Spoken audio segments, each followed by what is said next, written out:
Quiero saber lo que piensa Dios. Lo demás son detalles. Albert Einstein.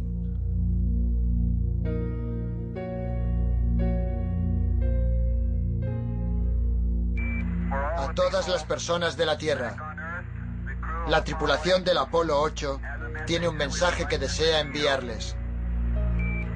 Al principio, Dios creó el cielo y la tierra. La tierra no tenía forma, estaba vacía. La oscuridad se cernía sobre las profundidades y el Espíritu de Dios se movía sobre las aguas. Cuando los humanos salieron por vez primera de la órbita de la Tierra, tenían en mente el concepto de Dios. A pesar de los progresos tecnológicos, la noción que les acompañaba tenía siglos de antigüedad. Para todos, no solo para aquellos astronautas en el espacio, era un viaje espiritual. Y Dios llamó al suelo firme tierra. Y Dios vio que era bueno. Cuando aquella noche miré al cielo, me hice las eternas preguntas. ¿Estamos aquí por casualidad? ¿O existe un creador, una fuerza divina?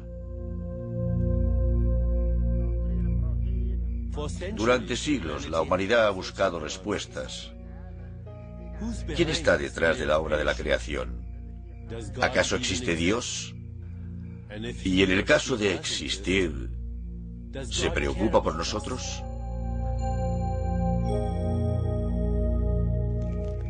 Acompañadme en un viaje en el que exploraremos estas preguntas. Este es el viaje del alma hacia el misterio de los misterios, la magia y el milagro de la existencia.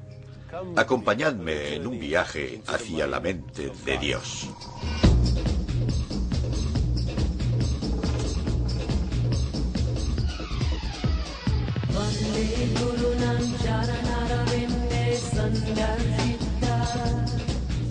Deepak Chopra, conocer a Dios.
Llegué a los Estados Unidos en 1970.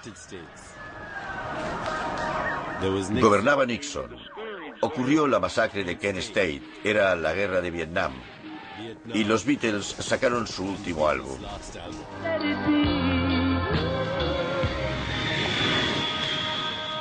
El primer sitio al que fui fue Las Vegas.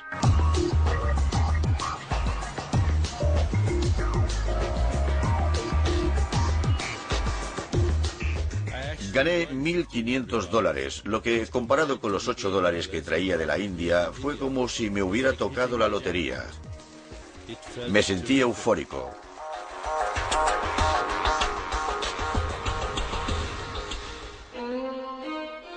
Pero al despertar a la mañana siguiente, había algo que me llenaba de desazón, a pesar de mi fortuna.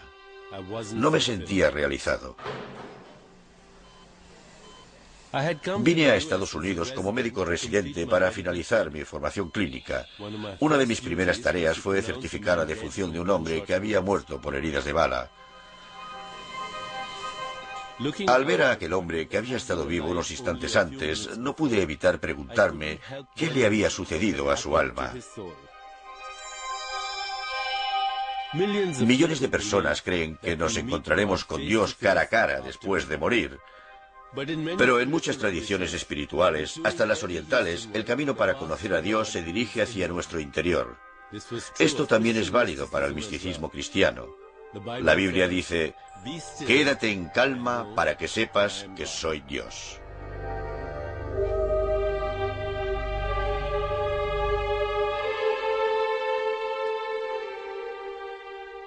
Si Dios existe, Él o ella permite que se produzcan toda clase de tragedias. ¿Por qué? Para algunos la catástrofe solo profundiza su conexión con Dios. Dios se convierte en una fuente infinita de fuerza y consuelo. Sin Dios, las miserias de la vida pueden volverse insoportables. Pero este Dios protector puede ser cruel e implacable. Esta deidad que ama y castiga por igual es como un progenitor, tal y como lo percibíamos cuando éramos niños. Pero si Dios no nos protege del peligro, como harían nuestros padres, ¿por qué vamos a rendirle culto? El miedo, por supuesto, es una respuesta, y todas las religiones han añadido este componente a su ideario. Sin embargo, la tragedia puede hacernos temer que Dios nos haya abandonado y que, por tanto, Dios haya sido abandonado a su vez.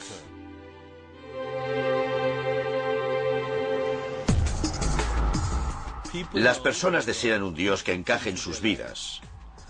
Un Dios que satisfaga sus necesidades, disipe sus incertidumbres y haga algo por ellas. Quieren que Dios esté aquí y no en un lugar lejano. Pero, ¿y si Dios ya está entre nosotros y no nos damos cuenta? Dios ha logrado la proeza de ser venerado y de ser invisible al mismo tiempo. Millones de personas siguen rindiéndole culto como antaño. Procuran comportarse bien para complacer a Dios. Se resisten a creer que Dios es un fenómeno interior. Están convencidos de que está en el exterior, fuera del yo, sentado allí arriba, en el cielo.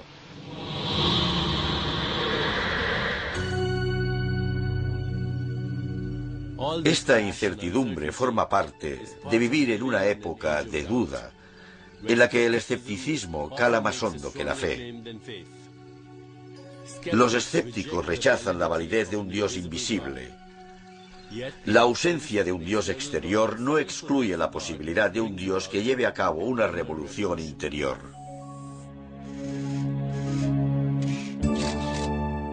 Digamos que es posible conectar con un Dios interior, incluso profundizar la relación y ser uno con Él. Cuando esto sucede, uno tiene la experiencia de Dios. Esta presencia interior también es la creadora del cosmos. Se le llama misticismo. Un ser humano corriente mira hacia su interior y misteriosamente encuentra lo que convierte el caos en estrellas, galaxias y nuestra propia existencia. Aquí la tecnología no nos sirve de ayuda. Dios no es un conjunto de datos. De hecho, el universo entero es tan solo un indicio de la existencia de Dios. La respuesta más legítima a la pregunta ¿existe Dios? Es ¿quién lo pregunta? El espectador se halla incluido en lo que ve. Si lo que contempla es bello, también lo es Dios. ¿Es esto la nebulosa hélice u otra cosa? ¿Mira mi ojo un ojo que me mira? En vez de ser Dios una fantasía que heredamos de nuestro pasado, los místicos dicen que el universo es una fantasía y solo Dios es real. Cuando uno conoce a Dios, puede superar el miedo a morir, reafirmar la existencia del alma y darle un significado absoluto a su vida.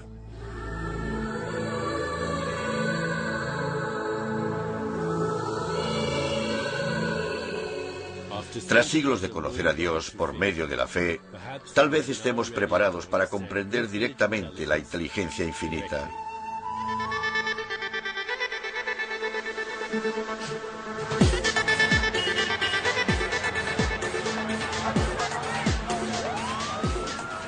En nuestro mundo no pasa nada por pensar que a Dios no se le encuentra en ningún lado. Los escépticos pueden preguntarse, ¿por qué debería creer en un Dios que no cree en mí? ¿Dios aún nos escucha? Podemos perdernos en elucubraciones.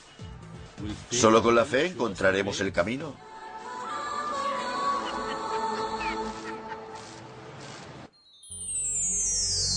Las diferentes religiones varían en cuanto a la proximidad de Dios y sus sentimientos.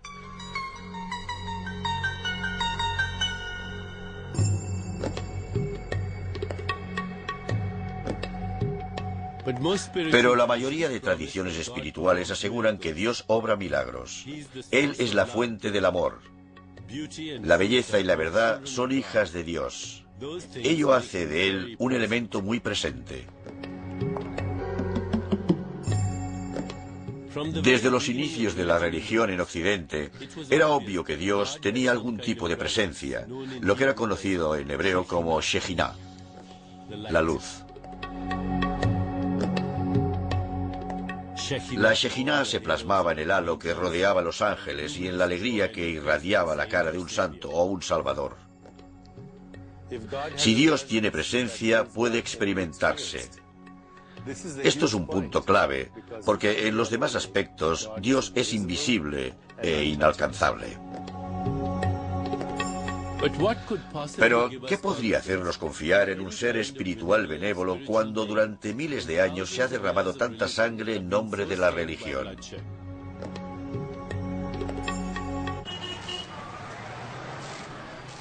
Necesitamos un modelo que se inspire en la religión, pero que no se vea supeditado a ella.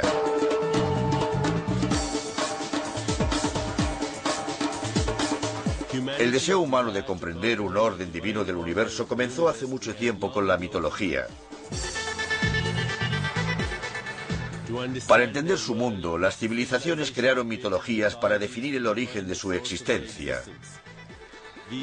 Aquellas mitologías describían actos de la creación y los protegían de lo desconocido. Proporcionaban una explicación a lo inexplicable. Las historias mitológicas están inspiradas en los temas arquetípicos del amor, el nacimiento, la muerte, la vida tras la muerte, el destino de los pecadores, los santos y los héroes, y estaban protagonizadas por humanos y por dioses y diosas de las civilizaciones antiguas. Algunas de estas historias espirituales proceden de una civilización muy antigua. Un lugar misterioso rodeado de cuentos de inmortalidad, renacimiento y resurrección. Era el mundo místico del antiguo Egipto. El río Nilo representa el ciclo de la vida, donde el sol amanece sobre los espectaculares templos de la orilla este, que rinden culto al dios del sol Ra.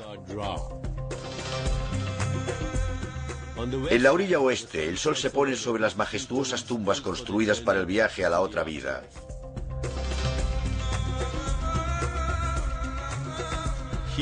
Aquí descubrí un mundo espiritual de seres legendarios. Una de las tres figuras más importantes de la mitología egipcia es Isis, la diosa que representa la fertilidad y la magia. Su marido Osiris fue asesinado y desmembrado en 14 pedazos que fueron esparcidos por todo Egipto. Los poderosos conjuros de Isis resucitaron a Osiris al reconstruir su cuerpo. Osiris se convirtió en el dios del submundo y el juez de las almas humanas tras la muerte. Un tercer dios es Horus, hijo de Isis y Osiris. A Horus se le representa mediante un dios halcón que gobernaba los cielos. Así, en los inicios de la historia, el enjuiciamiento, la resurrección y la reencarnación penetraron en el pensamiento occidental. En el antiguo Egipto, la vida tras la muerte parecía más real que la terrenal. Prepararse para aquella vida lo era todo. Los faraones estaban convencidos de que el alma que no cree en la muerte nunca muere. Hoy los psicólogos siguen observando esta necesidad de inmortalidad.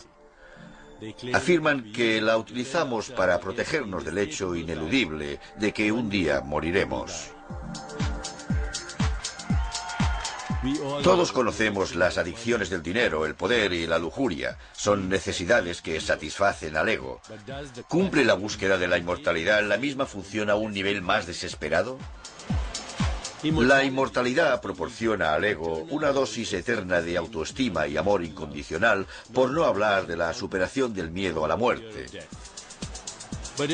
Pero si este era el sueño fundamental del ego, no ha funcionado, porque sobre él planea la certeza de que la vida tiene fin, porque vivir en el mundo material hace innegable el hecho de morir.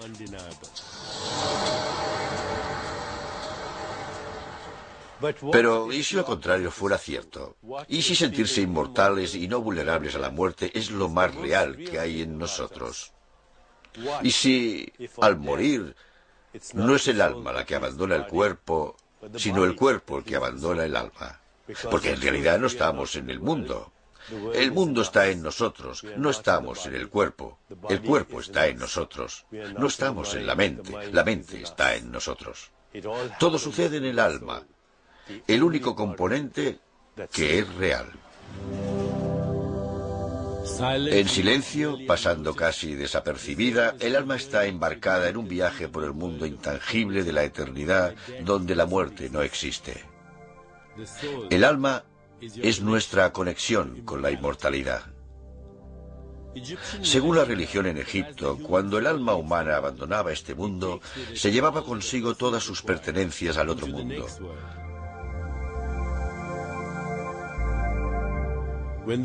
Cuando enterraban a los faraones, lo hacían con sus riquezas y posesiones para que les acompañaran en su viaje a la otra vida. Frente a la gran pirámide de Keops, es casi imposible no notar la presencia de un poder ausente hasta en el rascacielos más alto. Cuando contemplo la gran pirámide, me imagino a personas que aspiran a la inmortalidad física.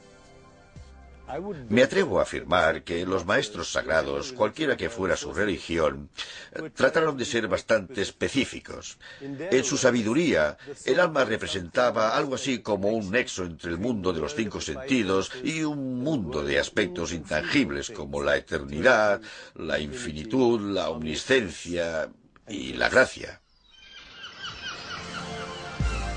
¿Cómo encaja la mitología en nuestras vidas? Se dice que nuestras motivaciones inconscientes se originan en el mundo mitológico, que en el fondo somos dioses y diosas en potencia. En el mundo de los negocios, por ejemplo, cuando alguien lleva a cabo una empresa admirable, esto se asemeja al heroico viaje de construir una pirámide para uno mismo, ampliando nuestra imaginación de lo que es posible.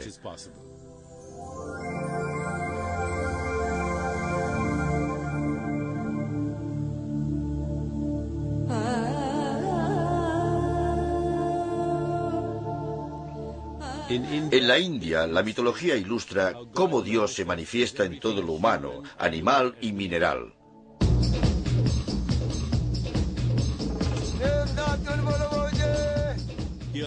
Aquí los mortales tienen en cuenta la mitología a diario. Se rinde culto a los dioses y las diosas en las calles de los pueblos y las ciudades. Se les venera en taxis, motos y bicirrickshaws. Se les encuentra en todas partes por una razón sorprendente, porque encarnan distintos estados de la conciencia. Encarnan todos los estados del ser a los que aspiran los indios. Un dios es un yo disfrazado.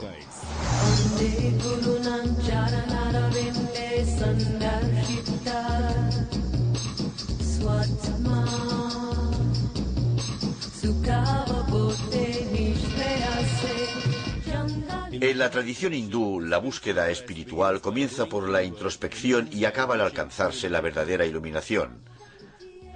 Hay una plegaria para la iluminación que dice: guíanos de la oscuridad a la luz, de la ignorancia a la verdad y de la muerte a la eternidad. La oración finaliza pronunciando Om Shanti, la tradicional invocación de la paz. Shanti,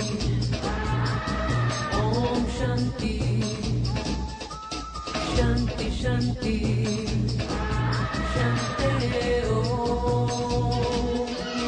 Om Shanti, Om Shanti, Shanti, Shanti, Shanti, Om.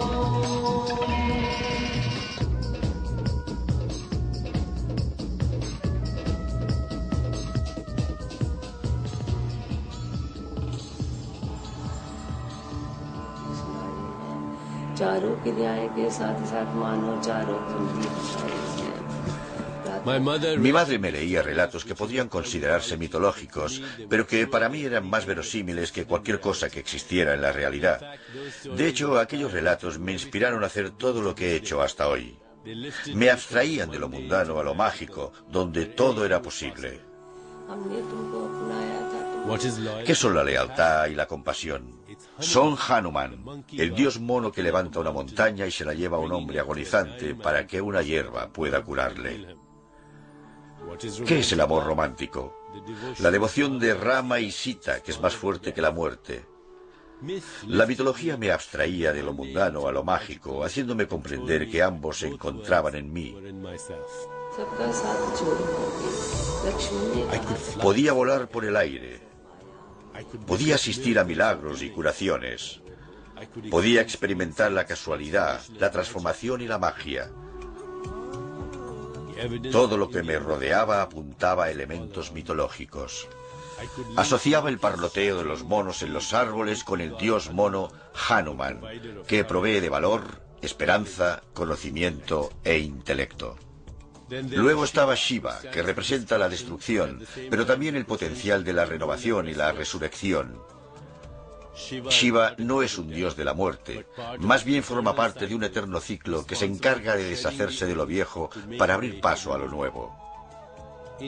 La India dio un paso que Egipto no llegó a dar, confiriéndole a la muerte un aspecto creativo. El hijo de Shiva es Ganesha, un dios muy popular en toda la India. Ganesha se ocupa de librarnos de los obstáculos. Tiene trompa de elefante, un atributo diferenciador. Tiene unas orejas enormes para recordarnos que debemos escuchar activamente. Tiene una tripa gigante para digerir todos los problemas del mundo. Con una pata en el suelo y otra en el aire, está en el mundo, pero no forma parte de él.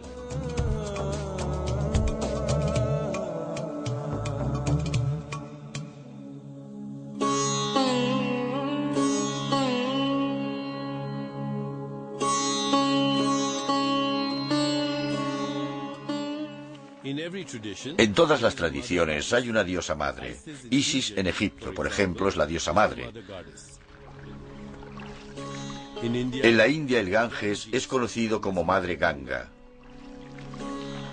Da vida y se ocupa de los muertos, arrastrando los cadáveres con la corriente. De este ciclo vital estaba hecha la materia prima de mi imaginación. Finalmente, los mitos pasaron a formar parte de mi espíritu, mi psique y mi alma, permitiéndome hacer cosas que jamás había soñado.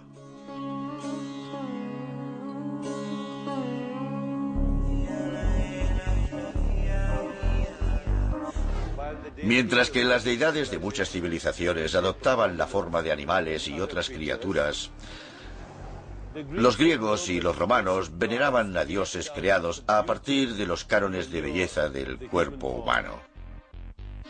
Trataron de explicar sus sentimientos, sus impulsos y su mundo por medio de la mitología.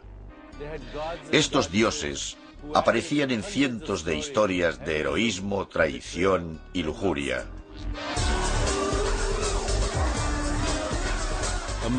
Entre ellos se encontraba Afrodita, la diosa del amor y el deseo sexual, Venus para los romanos.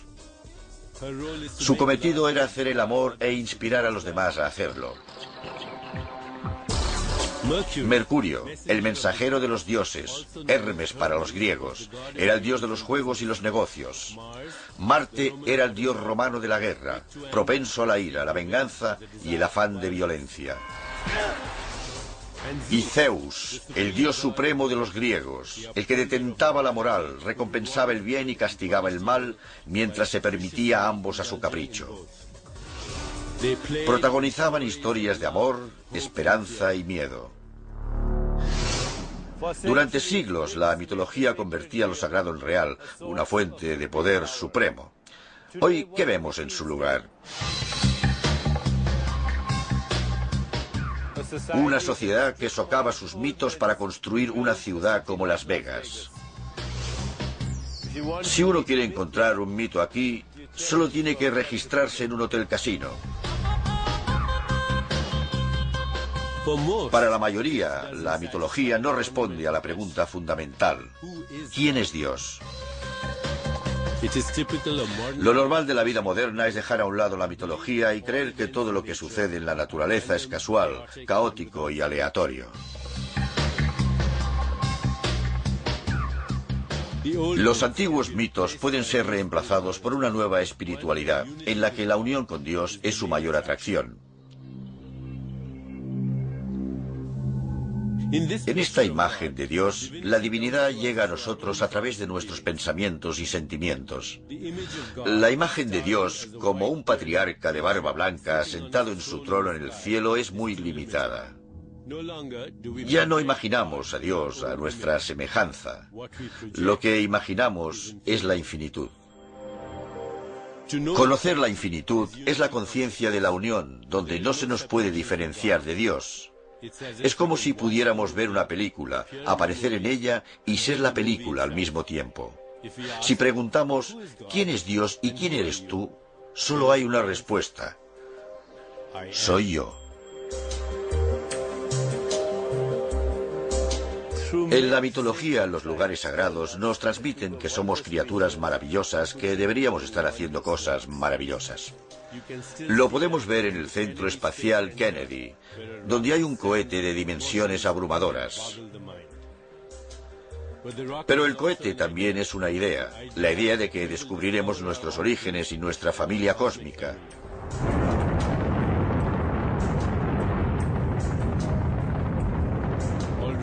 Estamos empezando a comprender que la ciencia y la religión no son totalmente contrarias, sino diferentes formas de intentar comprender el universo. Una sola bacteria descubierta en el espacio puede hacernos revisar el origen de la vida. La aventura espacial también responde a nuestra necesidad de saber que seguimos siendo sagrados.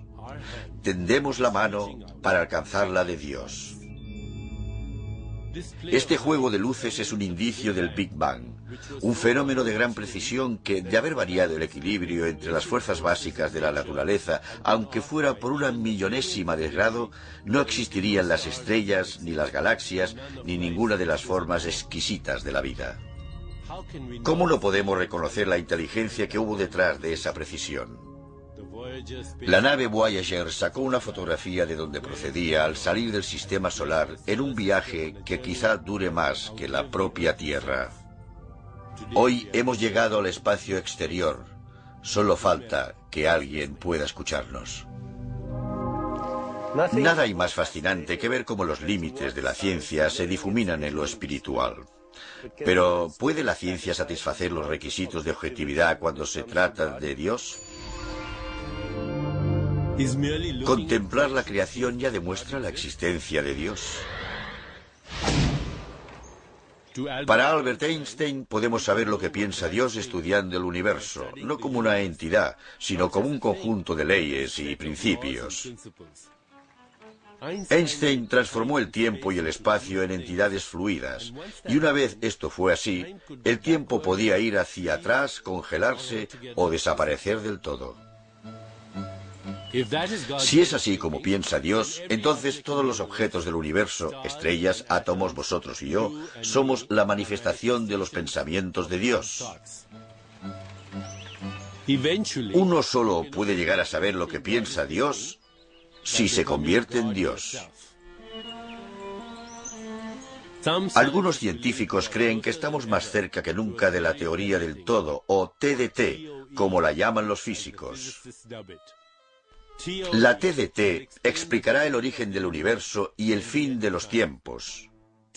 Para un materialista, es la teoría máxima con que la física podría explicar el misterio de la creación. Pero, ¿hay cabida para Dios en este todo? ¿O echarán al creador de su propia creación? Antes del Big Bang no había nada que pudiéramos percibir, pero ahí residía el potencial de todo. Según los sabios védicos, no se daba ni la existencia ni la no existencia, puesto que estos términos solo se aplican a entidades que tienen un principio, una parte central y un fin. Los físicos suelen referirse a este estado como una singularidad.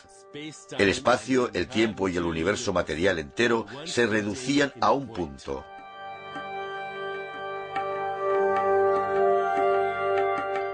Este es el punto de la realidad virtual, o el dominio virtual, o el dominio no local, un lugar más allá del tiempo y del espacio, y, por tanto, inimaginable como un lugar.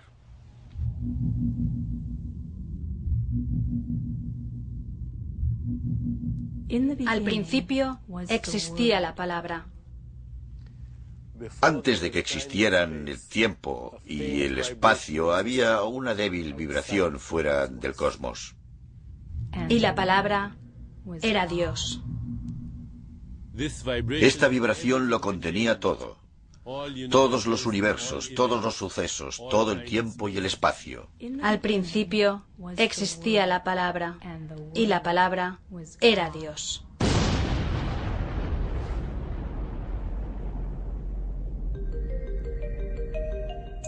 En el momento del Big Bang, lo que se expandió rápidamente por el universo fue la unidad básica de energía electromagnética, el fotón.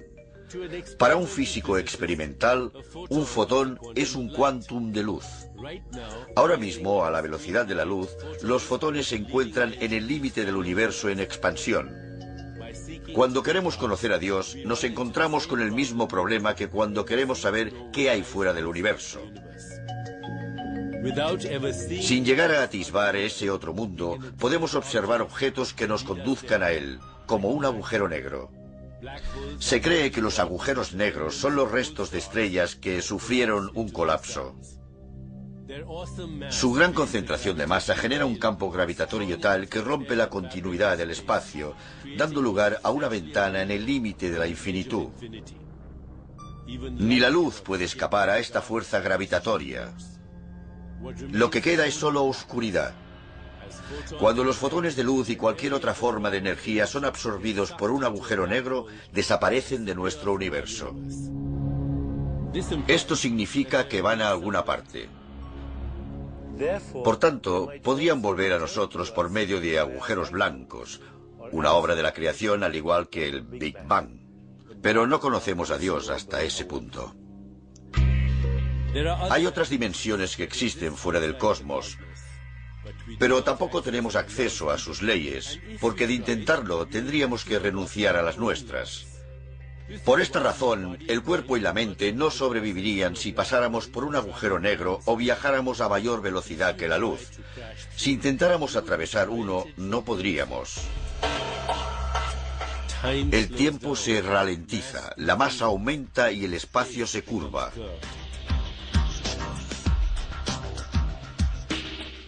Esta frontera es lo que los físicos llaman horizonte de sucesos, una línea que divide la realidad en dos. A este lado, la información y la energía pueden viajar como máximo a la velocidad de la luz, unos 300.000 kilómetros por segundo. Al otro lado, el espacio, el tiempo, la energía, la información y la materia pasan a ser un ente inseparable. Todo se correlaciona y se conecta instantáneamente con todo lo demás. ¿Qué hay detrás del horizonte de sucesos? Podría ser un nuevo universo habitado por vida inteligente, o podría ser un caos atestado de dimensiones. Es una frontera de incertidumbre. Una línea que divide la realidad entre lo conocido y lo desconocido.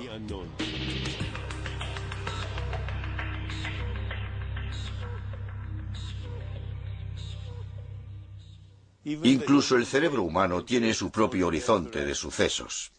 Es el límite hasta que los fotones se organizan en forma de pensamientos. Debemos cruzar al otro lado para encontrar a Dios.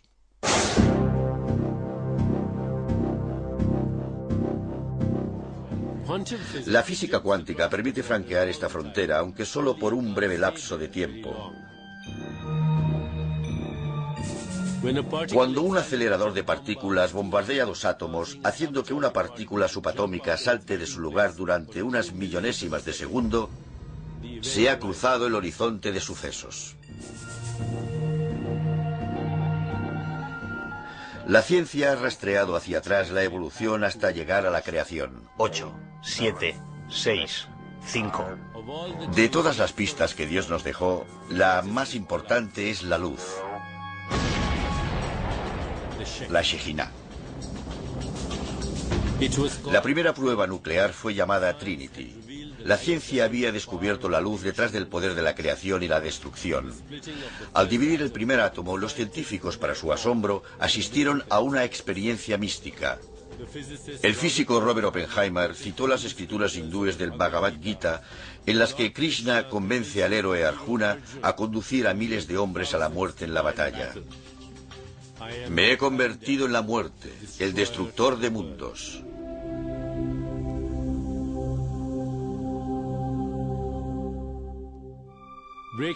Atravesar la barrera de la materialidad era irreversible. De hecho, vosotros y yo estamos ahí ahora. Cuando la física adquirió nuevas dimensiones, nosotros también. Las implicaciones son ineludibles. Nos vemos cada vez más cerca del dominio de Dios. Su territorio exclusivo, lleno de potencial infinito para crear universos, ha sido cruzado por nuestras mentes. ¿Dónde encontramos a Dios? Dios se encuentra en la luz. La belleza de Desert Rock es luz diáfana. Un impulso de amor es luz tierna. La transmisión de una neurona en el cerebro es una ráfaga instantánea de luz invisible. Por desiguales que parezcan en esencia, todas las cosas se derivan de la misma materia primigenia. Nuestra visión no puede organizarse si no es en torno a la luz. Las mismas respuestas del cerebro que nos permiten ver un árbol como un árbol en vez de un enjambre espectral de átomos, también nos permiten experimentar a Dios. Afortunadamente, las cosas más sólidas y fiables de la existencia participan del misterio de Dios. Si creéis en una piedra, es que creéis en Dios. El mundo material está lleno de objetos familiares que podemos ver, sentir, tocar, saborear y oler. Cuando estos objetos se reducen al tamaño de los átomos, nuestros sentidos nos fallan. Surge un nuevo nivel de la realidad. Es extraño levantar la mano y pensar que a un nivel más profundo es un conjunto de vibraciones invisibles que tienen lugar en un vacío. A nivel atómico, todos los objetos son en un 99,99% espacio vacío. Los electrones son vibraciones que se originan y se extinguen millones de veces por segundo. Por tanto, el universo entero es un espejismo cuántico que se origina y se extingue millones de veces por segundo.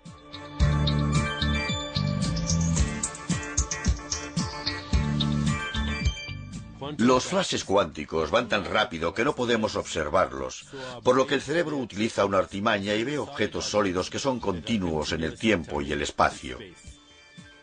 El espectáculo de luces cuánticas abarca nuestro cuerpo, nuestros pensamientos y deseos y los sucesos en los que participamos.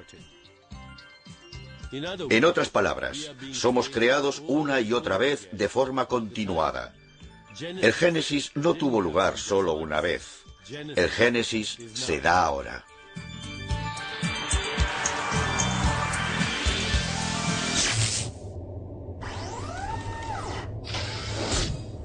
El átomo no es como una materia sólida. Más bien es como un sistema solar. Podemos obtener más pistas sobre el enigma de la creación a partir de un aparato corriente, un televisor. Cuando me levanto de la silla y cruzo la habitación, parece que mi cuerpo se desplace. Pero a nivel cuántico no ocurre nada de eso. Una serie de partículas virtuales lanzan destellos que crean la ilusión del movimiento. No hay nada que se mueva de izquierda a derecha en esta pantalla. Lo único que tiene lugar son los destellos de las partículas de fósforo rojas, verdes y azules en la superficie de un tubo de rayos catódicos. Del mismo modo, una bola de golf lanzada al green no se mueve. También se origina y se extingue a una velocidad increíble en diferentes ubicaciones. La partícula A va al vacío y cuando vuelve, la partícula B, una nueva creación, está una fracción minúscula más cerca de la meta. Pero aquí aún hay más misterio. Cuando la bola desaparece por un nanosegundo para reaparecer un poco más a la izquierda o a la derecha, ¿por qué no se ha desintegrado? Al fin y al cabo, ha estado ausente durante un lapso de tiempo y no hay ninguna razón para que no desaparecieran su forma, tamaño y color. La física cuántica puede hasta calcular las posibilidades de que la bola no caiga en el hoyo. ¿Quién es capaz de retirar el universo y devolverlo en una fracción de segundo? Todo lo que experimentamos como realidad material nace en un dominio invisible más allá del espacio y el tiempo. Es muy difícil asumir que nuestro origen, nuestra procedencia, no es de este mundo. Aquí estoy con todas mis características. Las personas me ven y me oyen, creen en mi existencia, pero mi existencia es casi inexistente. A nivel cuántico no existen sonidos, imágenes, texturas, colores ni nada reconocible. El alma es el punto de unión entre mi yo virtual y mi yo físico. Es la inteligencia organizadora la que me mantiene intacto. Es una hazaña excepcional, ya que los átomos de mi cuerpo son un mero espacio vacío recorrido por ráfagas de energía en millonésimas de segundo.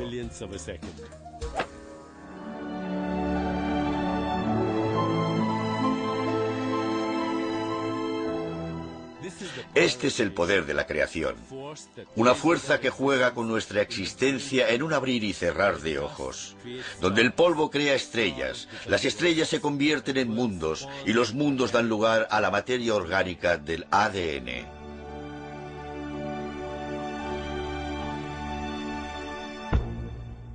El ADN está compuesto por glúcidos sencillos y aminoácidos. ¿Qué es lo que llevó a estas moléculas a unirse, a organizarse según unas pautas y a aprender a dividirse? Una respuesta sería que existe un poder invisible constante, del mismo modo que la gravedad es constante, solo que más inteligente.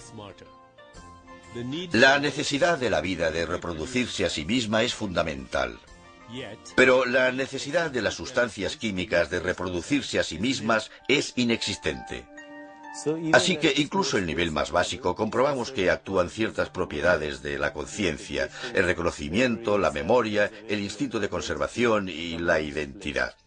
Ahora añadamos el componente tiempo.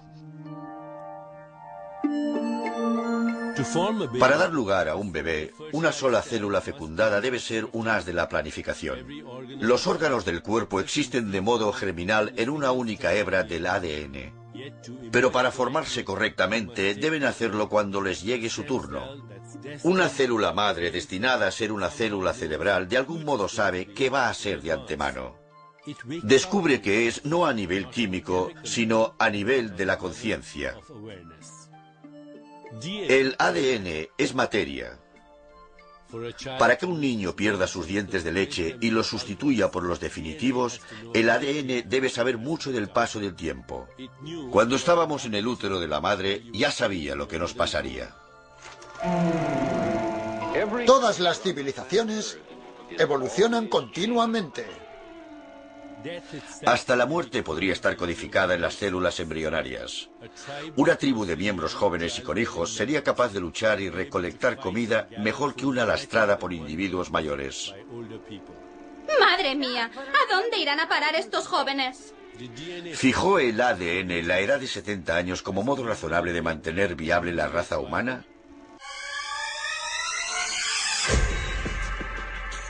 Cuando el ADN dio el gran paso de aprender a reproducirse a sí mismo, también adquirió el dominio del tiempo intrínseco a la propia textura de la vida. Su viaje comenzó en las estrellas, así que tal vez el ADN también esté aguardando a revelarnos nuestro lugar en la eternidad. Todos fluimos con el río del tiempo y a la vez estamos sentados a sus orillas observándolo. El tiempo es un artificio cósmico que evita que todo suceda a la vez. En otras palabras, en este instante, mientras vosotros me observáis y yo sé que existís, el universo entero llega a un punto, como una lente gigante que concentrara la energía solar en un punto. Ha hecho falta toda la creación para llegar hasta este punto y todos los momentos. El tiempo capta nuestra atención y nos arrastra hasta su red. Pero si consideramos que también podríamos ser los tejedores de la red, se abre la posibilidad de que Dios esté tejiendo con nosotros.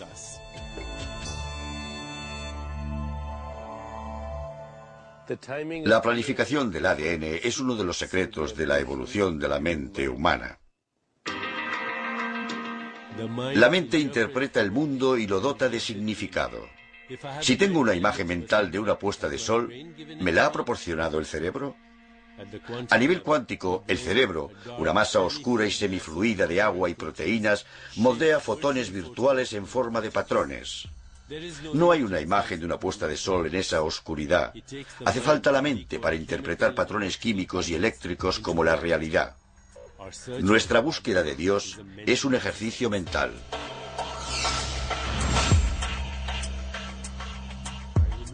En el interior del cerebro, los impulsos eléctricos se producen en todas partes y se desplazan a medida que surgen nuevos pensamientos. Nuestro cerebro es como una centralita telefónica que recibe 1000 llamadas cada segundo. Producir un pensamiento es más complejo que distinguir un mensaje entre todas las llamadas que se realizan en el mundo. En medio de este torbellino de sustancias químicas y electrones, ¿dónde está la mente? Los neurólogos no la han encontrado, ni siquiera algo tan corriente como un recuerdo. Sabemos que el cerebro tiene algo que ver con los recuerdos, pero ¿dónde están esos recuerdos antes de que los experimentemos en la conciencia? ¿Están almacenados en el cerebro? Suponemos que sí, pero nadie sabe cómo. Nadie duda de que el cerebro consuma energía, pero así como extraemos energía de los átomos de los alimentos para transformarla en pensamientos, esta no se canaliza hacia la memoria. No hace falta alimento para almacenar la imagen de donde estábamos el día de nuestro cumpleaños hace 10 años. Tampoco parece que se necesite energía para activar un recuerdo. Cuando uno recuerda una fiesta de cumpleaños, se desplaza del presente a imágenes del pasado solo por el poder de la intención. Es un teletransporte a nivel mental. En el ojo de la mente veo una escena de mi infancia.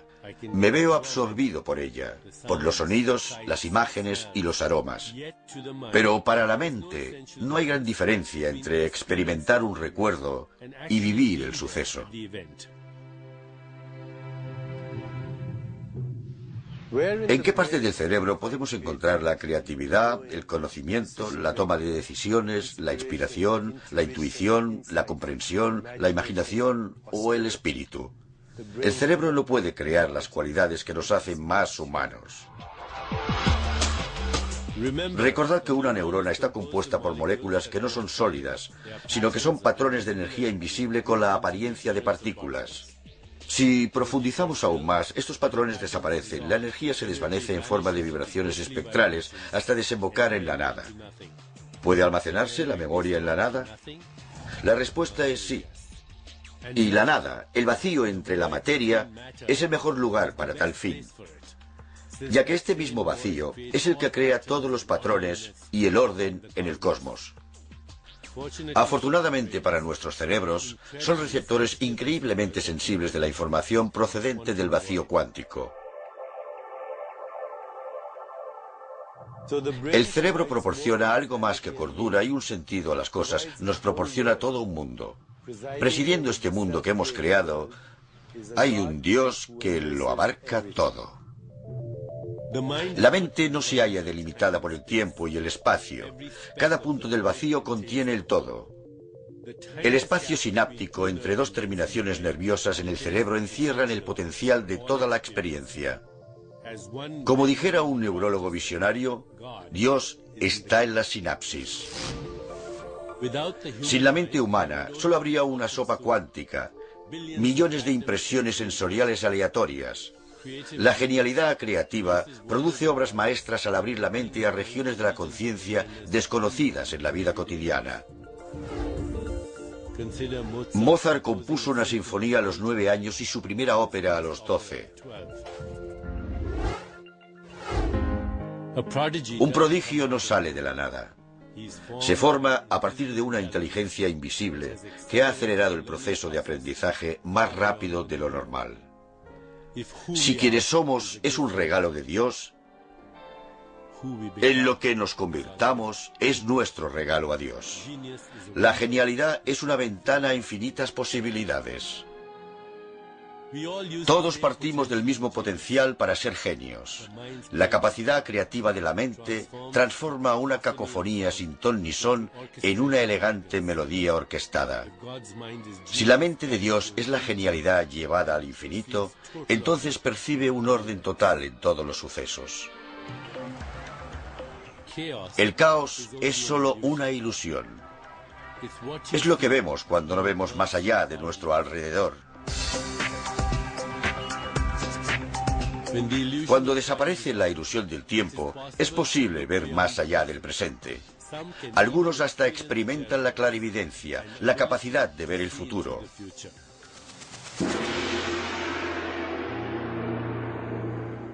El clarividente penetra en una realidad que aún no se ha manifestado. ¿Qué es lo que permite que un bombardeo interno de neuronas coincida con sucesos externos que no han tenido lugar aún? No hay acontecimientos definidos en el tiempo. Lo que existe son opciones infinitas dentro de cada suceso y nosotros determinamos cuáles van a manifestarse. En la visión del clarividente, el futuro tiene dos ubicaciones, aquí y más adelante.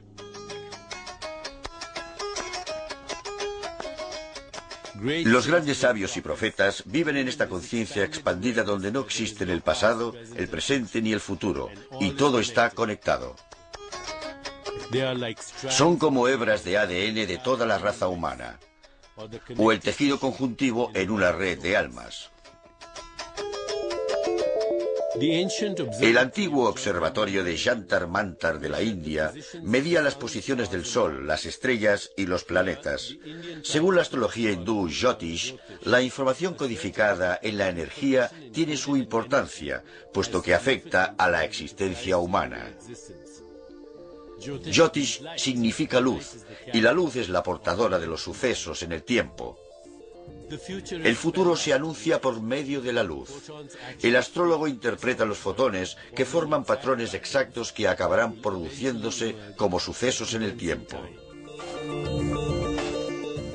La clarividencia ofrece un atisbo en la mente no limitada por el tiempo. Este es el último prodigio de algo tan básico como el bombardeo de fotones al cerebro. Cualquier momento puede ser un portal hacia infinitas posibilidades. Si todo ocurre por una razón, la clave es averiguar de qué razón se trata. Una pista podría residir en las coincidencias.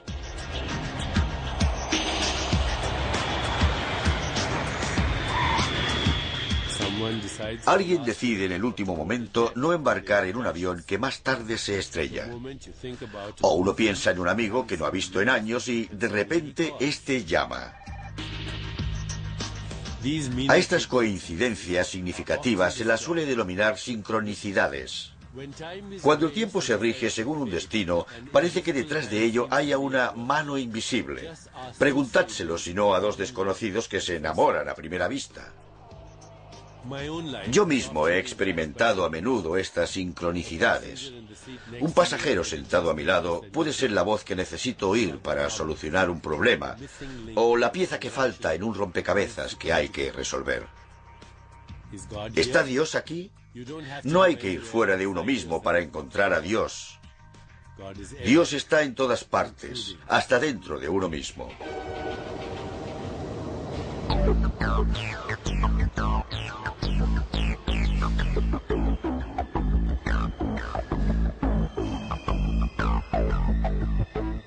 Una amiga mía subió a un tren. Se estaba preguntando si debía hacer caso de los consejos de un maestro espiritual cuando de repente un desconocido le dijo: confía en él.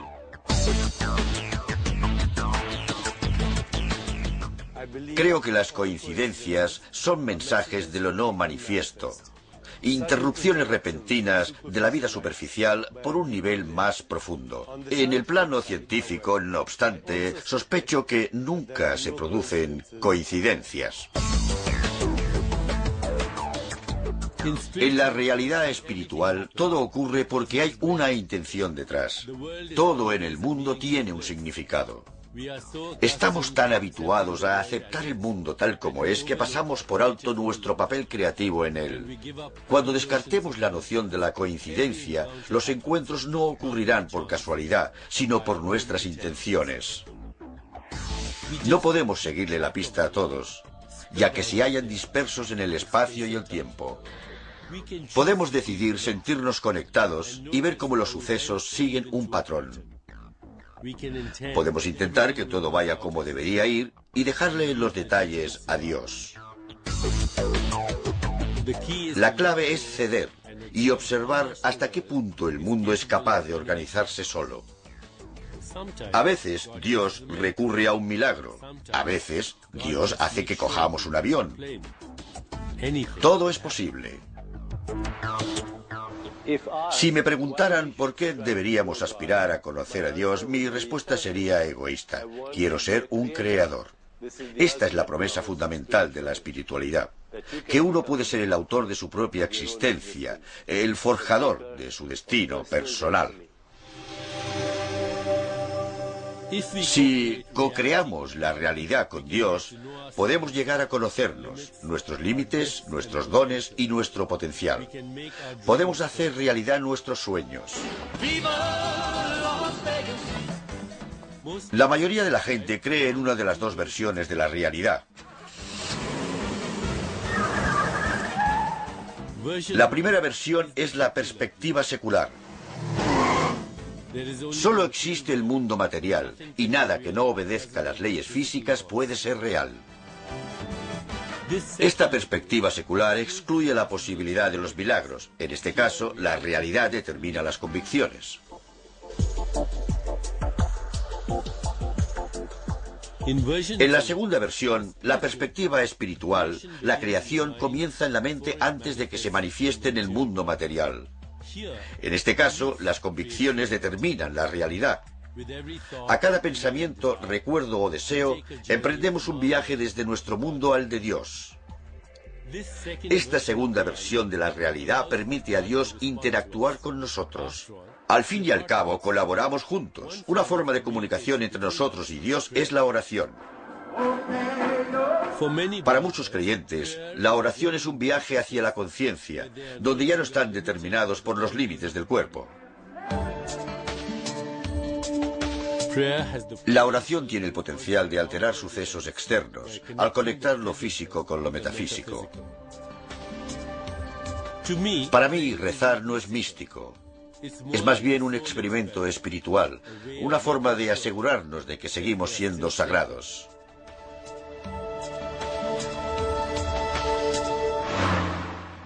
Si hay dos versiones de la realidad, ¿por qué deberíamos descartar una? A la creación le trae sin cuidado el prisma con que la miremos. La inteligencia infinita no se va a dejar intimidar por algo tan nimio como la incredulidad.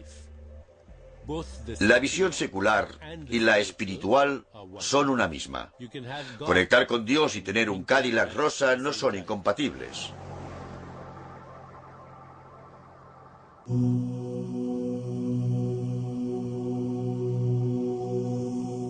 Dios no deja huellas visibles en el mundo. Pero si uno retira las capas de materialidad y se mira, ¿qué ve? El hecho de que pueda ser el rey no describe al verdadero yo. Es solo un papel que interpreta en ese momento. Debajo, uno es un intérprete de papeles eterno y atemporal. Si esto es el alma, la pregunta ¿quién soy yo? Adquiere una nueva dimensión. Cuando accedemos al alma, que es lo mismo que llevar a cabo una profunda introspección, somos capaces de escuchar en silencio a los mensajes sutiles de la sabiduría y la orientación. Cuando nuestra mente se une a la de Dios, nos damos cuenta de que Dios está en todas las cosas, de que somos eternos. Desde la perspectiva humana, es un viaje infinito que nos lleva a habitar finalmente el mundo de Dios como el nuestro propio. Pero desde la perspectiva de Dios, nunca se ha llegado a producir la separación. Todas las mentes están unidas a la de Dios desde siempre.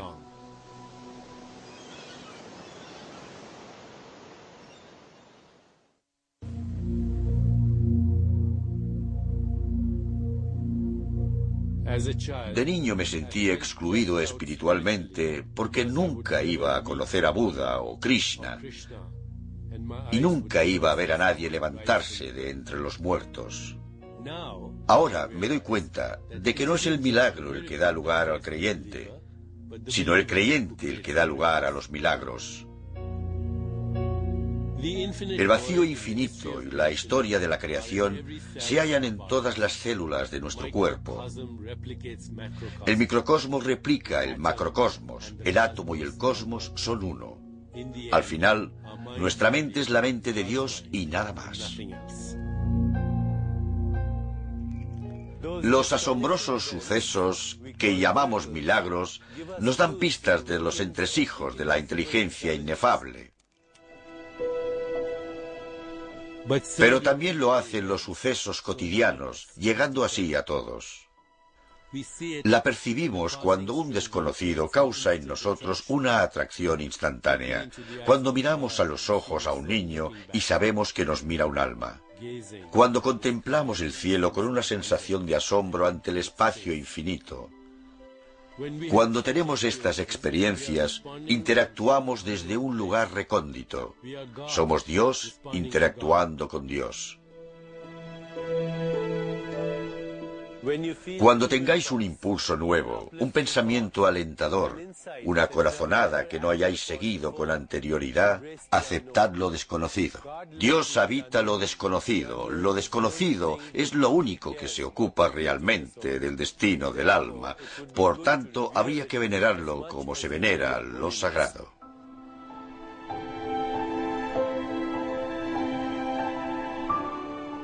Hacia 1890, el jefe Pie de Cuervo, un indio pies negros, agonizaba.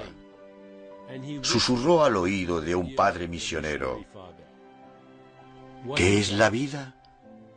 Es el destello de una luciérnaga en la noche. Es el aliento de un búfalo en invierno. Es la pequeña sombra que recorre la pradera y se pierde en el atardecer. La vida, tal como la conocemos, se apaga demasiado rápido. Con la muerte volvemos a la luz, al origen del que procedemos. Entonces toda la realidad tiene un único origen. Vosotros sois ese origen. Dios es nuestro instinto superior para conocernos. El poeta persa místico Rumi dijo: cuando muera, volaré con los ángeles. Y cuando muera para los ángeles, lo que seré, no podéis imaginároslo. Y de parte de la tripulación del Apolo 8, que Dios os bendiga a todos los que vivís en la maravillosa tierra.